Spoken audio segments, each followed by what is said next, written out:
Hi, industry. How are you doing? I need some audience participation. How are you doing? All right, first, a round of applause to all the great speakers from yesterday. Let's give them a round of applause. Go ahead. I thought some of the stuff was really, really good. And another round of applause for the industry organizers, because I think they're amazing for bringing us here. And so you know, I'm going to need that kind of audience participation. I'm going to try to get us all involved in this right now. So I'm here to talk about the habits, practice, and strategy for building viral products. But first of all, just to establish some credibility and some believability, my name is Udezue. I'm the VP of Product for Calendly. I lead product design, user research, content design, and user assistance at the company. So all the product functions. My career has been a little varied, but centered around product management. I've done a lot of different things. I've led a marketing team. I've built a company. I'm ex-Microsoft. I spent a lot of years at Microsoft. Every time you open a Windows machine, a little bit of my soul is trapped in it somewhere.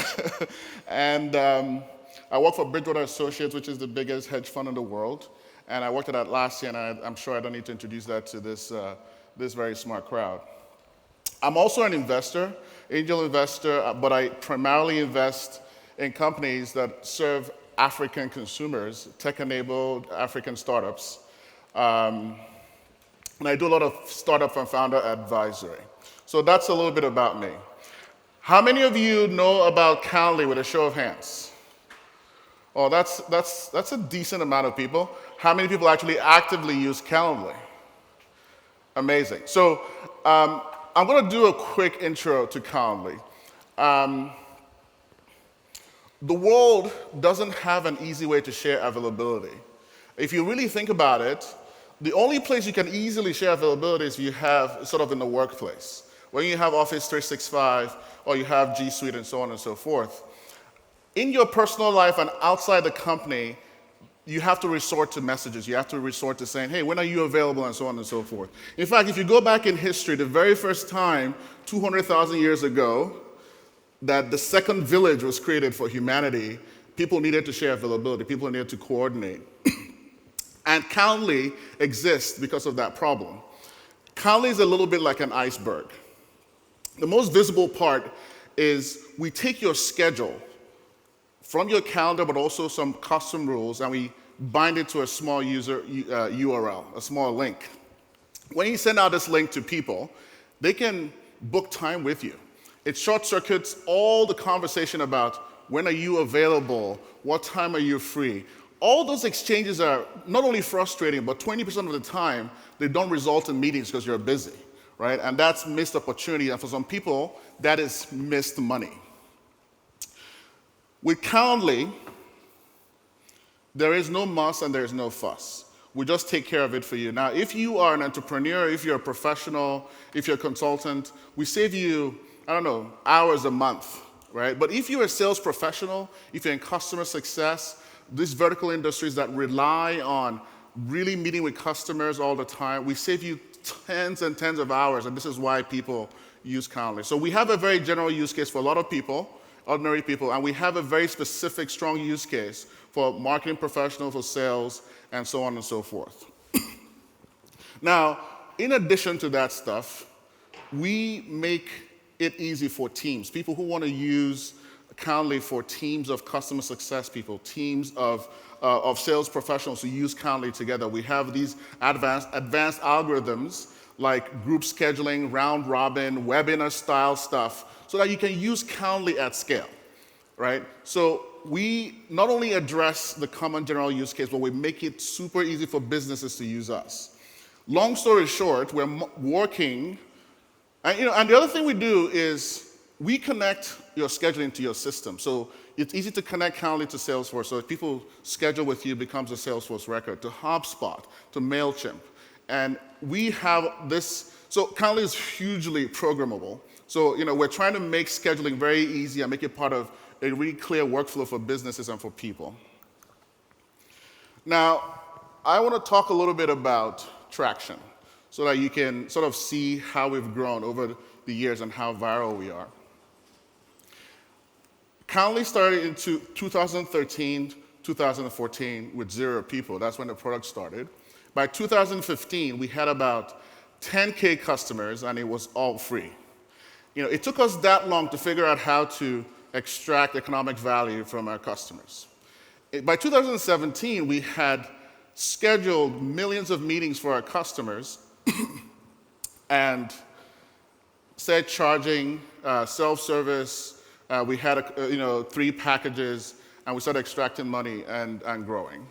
By 2018, we doubled everything that happened up to that point, 2017. That's how much traction we had in 2018. Last year, we doubled cumulatively everything that happened before 2018. And this year, we are on track to do the same thing again. In 2020, we expect to double everything we've done from 2019 onward.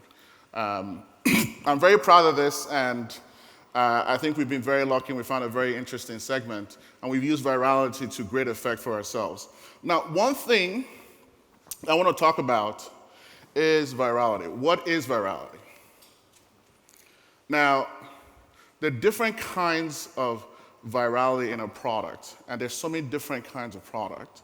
So it's important to have a definition that is broad enough.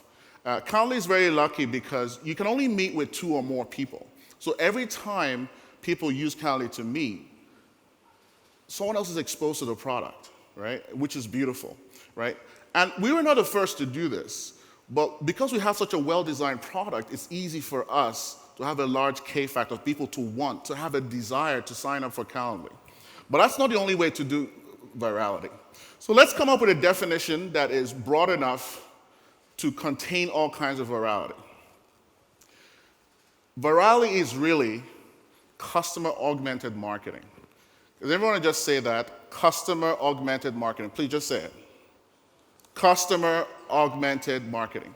The whole point of virality is to have your customers help you acquire other customers. It can happen in product. It can happen outside of product, and I'm going to try and give some examples. When people do this for you, it lowers your customer acquisition costs. You don't have to spend as much money marketing the product. Till today, Calendly has, we have almost next to, we have very minimal marketing, actually. Our product just spreads because people love it. And the reason this is important is that in software, whether it's SaaS or something else, the most important point is not just building it. It's easy. In the last decade, it's been easy to build software. It's been easy to build businesses based on software. What's difficult is getting into the hands of people who will use it and who will pay for it. So virality is very important no matter what kind of business you're in, whether you're in banks or whether you're doing some pure software play. Some of us know from hard experience that just because you build it doesn't mean that people will buy it. So it's important to have really efficient customer acquisition. Now, what is virality not? Well, virality isn't clever hacks, right? It's not gimmicks in the software. And I know this because, like I said, we had people in the category before we got there. And building a better product was key to increasing our virality versus their virality, even though it worked roughly the same way. So one clever hack that people think about when they think about virality is Hotmail. Does anyone remember Hotmail? Raise your hand if you remember Hotmail. Does anyone remember what made Hotmail viral? Anyone remember that? Email signature, right? That's Peter, thank you so much. So back in the day, when Hotmail launched, it added a tagline at the bottom that said, get a free email account, right? If you sent email, they just added it to it, and when you send it out, the other person got your email and a little tagline at the bottom. And a lot of people clicked on that link and signed up for it. And it created this urban legend about this hack for Hotmail. But let's talk a little bit about why virality is not just a hack. The original iPhone. The original iPhone was super viral. Was there any clever viral hack inside the iPhone? Does anyone know? There wasn't, right? It was a marketing FOMO campaign. People lined around the block. They had a really great product in an interesting category from a really great brand. That was it. That's all they had. and it became incredibly viral. Let's contrast that with Oneplus. I don't mean to pick on any particular product, but Oneplus is an Android phone provider. And I remember when they first launched, they had this elaborate marketing campaign full of scarcity and taking tickets, and they were trying to make their product viral, just like the iPhone. And I think they largely failed. It's still a pretty good product, but they weren't able to sort of create a standout product in the market. Another example is Uber, right? This is their old logo. But if anyone remembers the first wave of Uber, the first couple of years, it was incredibly viral. Today, there's a little bit of referral stuff in the application, but back in those days, there wasn't.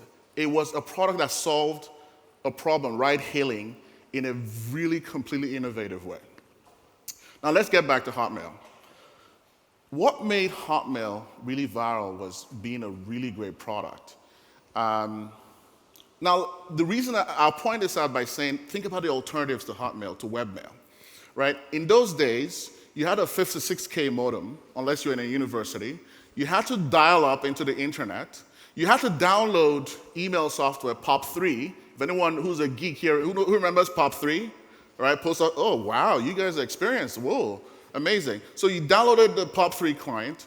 You put in your password. You had to remember to check the box that said, leave my mail on the server, right? If you didn't leave your mail on the server, that client had all your mail, and you tried to get into another machine, and you didn't have mail on the server anymore. Hotmail took this all away. You couldn't just access it in your computer. You could go to the library and access your Hotmail, and all your mail was there. It solved a really neat problem webmail did, and Hotmail was one of the people that were there first. And people adopted it en masse. Now, how do I know that that's the genesis for their virality? Because all of you use webmail today, right? You use Gmail, you use Office 365 in exactly the same way as you used Hotmail. That was a breakthrough, and they got there first, and they became very viral. So let's talk a little bit about the root of virality. So first of all, let's pause and say, virality is customer augmented marketing. I want you to reflect it back to me. Virality is customer augmented marketing. I really need you to say it.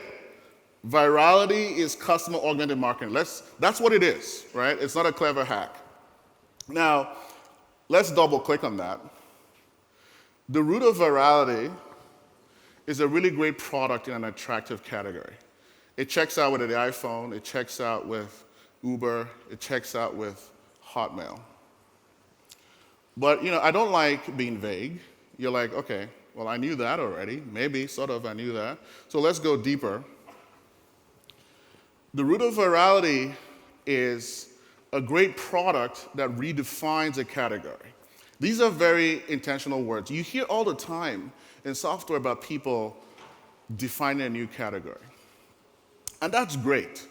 Defining a new category can be really, really rewarding. But the nature of new categories is that it's so risky. The unknowns are so big. It's just a lot of stuff you don't know. Think about social networking. Can anyone remember one of the first social networking apps before Facebook? Anyone raise their hand? Pre-Facebook. I'm not asking you, Gibbs. Put your hand down. All right, what is it? MySpace. Can anyone remember what was before MySpace? Sorry? Be bold. Come on, say it.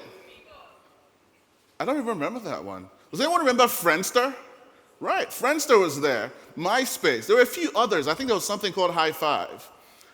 They were breaking new ground. And even it wasn't like completely new, but it was new enough. But who won the fight? Who won it? Facebook, right? The person who came fifth won the entire fight. Defining a new category can be really risky. One way to be viral, one way to sort of make sure that you increase your success is redefine an existing category. Categories are fluid. As technology changes, needs change, humanity changes, things that were once locked down become open for innovation. So what you need to think about in your category today, right, to make it future-proof and when you're trying to start something new, is take an underworked workflow, right, something, and then change it. Think about it sideways, right? And breathe new life into it. Think about ride hailing, right? We've had taxis for a century, right? And Uber came in and said, this is not good enough, right? Let's make it better. And they made a very viral product and made themselves a lot of money. In Calendly's case, we're in the first to redefine the market. We're in the first to get to the market, but we redefined it. First of all, we didn't think about it as just a business or small business use case. We understood that availability is the problem, and we built not only a general use case, but a vertical use case. Everyone can use it. There's a free tier, but salespeople and marketing people love this stuff. They can connect it to Salesforce, they can connect it to their marketing campaigns, and by doing those things and making those choices and product choices, we created an interesting product, and we redefined the category. Now, let's talk about how you redefine a category, and I'll give you a little bit of a toolbox for thinking about virality. Now, I have nothing really to say about where you're working in and what product you have. Some of you are working on external products, SaaS products, desktop products, internal tools. And I think that these principles I'm about to talk about will impact you one way or the other. So I can't say exactly how to redefine your product, although I'm happy to talk to you about it after this. But I can tell you about two key ingredients. Some of the people yesterday talked about some of them, but I'll just highlight them, and then if there are other opportunities, you can go deeper into them. The first thing is customer obsession, right? This is the thing that PMs don't do enough. You have to study your customer obsessively. If a PM is not spending 20, 30% of your time, because I know you're busy, spending time with customers, you're probably getting it wrong, especially if you're in a startup.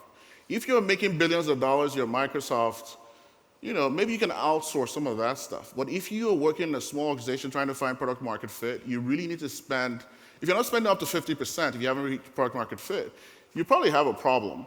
My team, we have sophisticated feedback triaging systems for all the feedback we receive. We spend time doing tickets. We talk to customers every single week. Product managers are talking to customers. You have to treat it like, like an entomologist studying an ant farm, or Jane Goodall with the apes. I think that's how you have to think about being obsessed with your customer. The second thing I want to talk about is inspiration, right?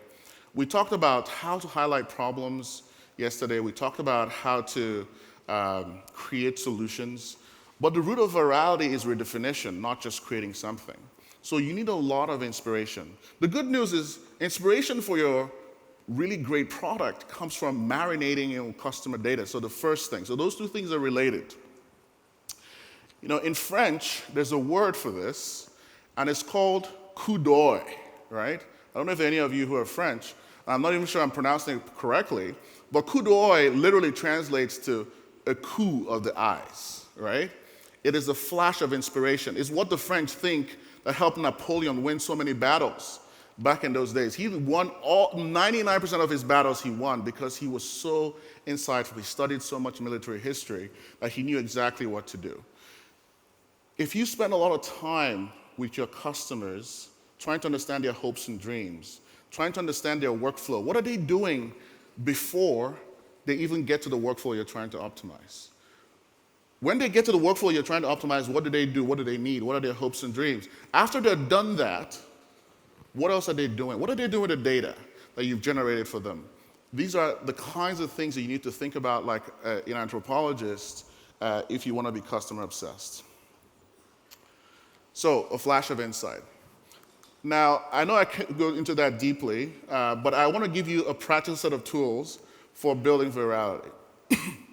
Now, the first thing is build a product that is either social or works for teams. Now, social just means that it helps humans or workers lubricate to sort of be human together.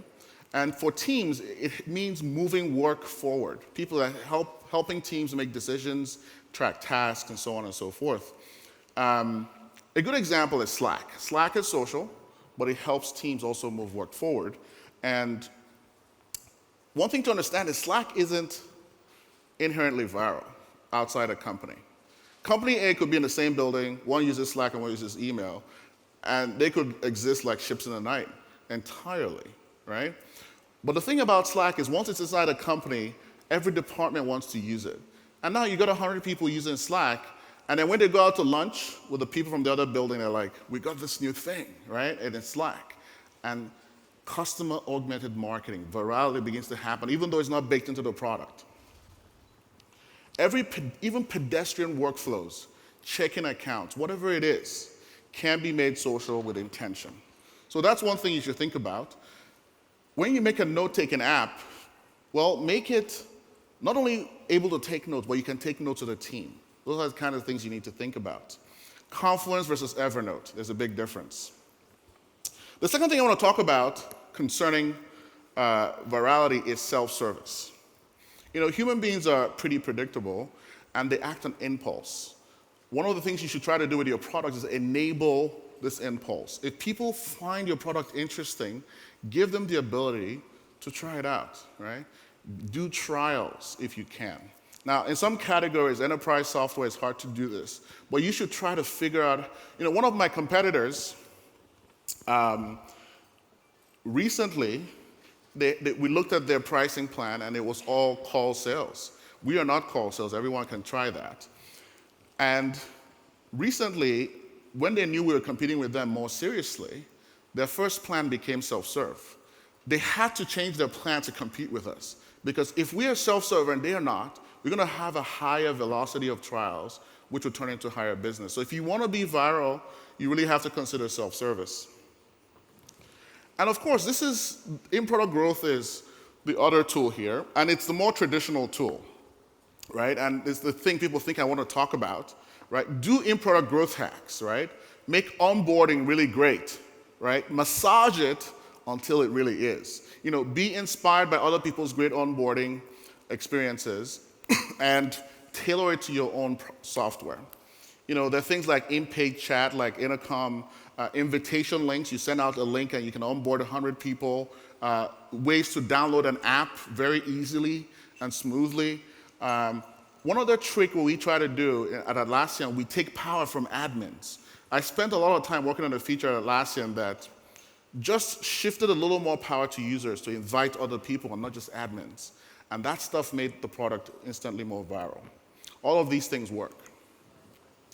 The next one is customer-aware products. One of the things in the projects we're working on is when a user signs in, we recognize a lot about them. What have they done in the product before? What category are they in? Power user, not power user, paying. How can we tailor their individual experience because of what we know about them, because of the data they've given us? It turns out that when you do a bespoke experience for people, it's better for them. And a lot of companies have a lot of this data. They can recognize you. They can, when you try to upgrade or downgrade, I can use your name and say, hey, we noticed that you're doing this stuff. All that helps virality, and these are tools that people should work on. Another one is really great support, right? This is a very overlooked vector, right? If your customers need you enough to call support, you have to blow their socks off, right? Calendly absolutely wins business every day, all day, because of our great support. We are fanatical about support. And in 2020, it's not hard to be. So again, an underrated vector of virality and part of your toolbox. And then the last one is network effects, right? Can anyone, who knows what network effects is? Right? Go ahead. What is network effects? A little louder? A little louder.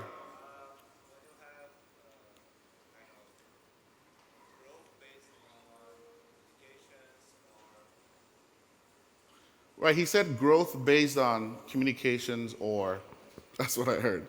But let me just give you a definition. Network effects is when your existing customers, by doing nothing, gain benefit when someone else joins your service, right?